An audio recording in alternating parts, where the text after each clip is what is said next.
LLB के एक छात्र को परीक्षा की कॉपी में कुछ भी नहीं लिखने के कारण फेल कर दिया।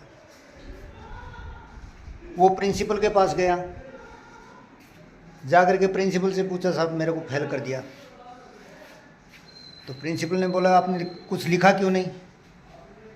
बोले, साहब मेरा आपसे एक सवाल है, अगर आप उस सवाल का सही जवाब दे देंगे तो मैं फेल हूँ, अगर नहीं दे पाए तो मुझे पास करना पड़ेगा। प्रिंसिपल बोला, चलो ठीक है, पूछो।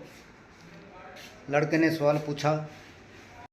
लड़के ने पूछा, कोई एक ऐसी बात बताओ साहब जो तर्क संगत तो है पर जायज़ नहीं है, या जायज़ है पर तर्क संगत नहीं, या फिर ना ही तर्क संगत और ना जायज़ है। प्रिंसिपल सोच में पड़ गया। प्रिंसिपल से कोई जवाब नहीं बना। अंत में प्रिंसिपल हार गया और उस लड़के को पास कर दिया। लेकिन पूरी रात प्रिंसिपल को नींद नहीं आई।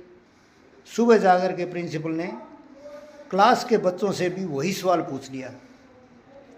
तो एक बच्चा खड़ा हुआ और उसने कहा, साहब इसका जवाब मैं दे सकता हूँ।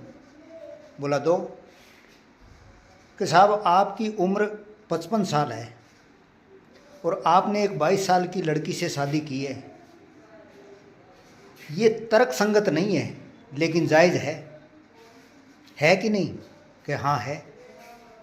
वही लड़की आपके स्कूल के एक बच्चे से प्यार करती है।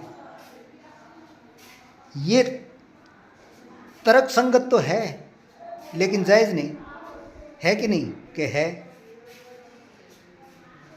बोले, साहब आपने एक फेल लड़के को पास कर दिया, ये ना तो तर्क संगत है ना ही जायज़ है, गलत है क्या? अब प्रिंसिपल क्या बोले?